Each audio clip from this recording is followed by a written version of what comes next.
Yes, di CBTV. Please don't forget to subscribe channel kasi boto pa video na upload ko. Amin sa ngayon sa may tagig tayo. Nakita ko yung motor lang ni Kuya Gary, no, ni taga Cebu to. Shout out sa taga Cebu diyan kay sa Cebu Gary, andito siya. Nagpaalam tayo dito, iba natin yung motor niya, yung Honda Click niya. Meron kasi dito stainless na cover, tingnan natin. Yes, samahan niyo ako. Ito lang yung stainless yung cover niya dito, yung sa niya, sa may CBT niya. Ayan, saka ito yung sa air filter ata to. Ayan. Ayan, Honda Click. Ayan, so pwede pala to. Pwede ba itong yan? Pwede pala.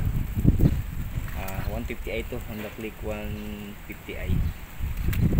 Ayan, naka-display din. Favorite din pala to. Yung kasi ito siguro pinalitan na niya ng ng stainless din kasi hindi ata stock to pinalitan na pala niya ayan, stainless din ang cover.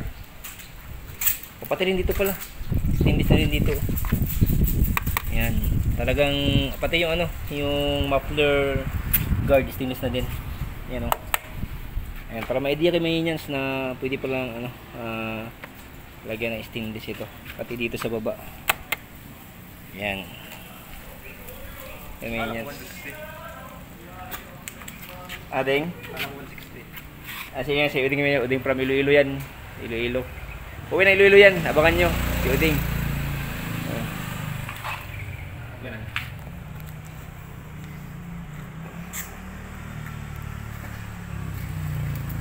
Plastic pala ito mga yan. Plastic pala, no? Akala ko stainless eh. Stainless lang yung niya. Stainless lang yung design niya. Pero plastic pala. Ayan, no? Plastic pala, plastic. Ayan. Ayan, plastic. Ayan.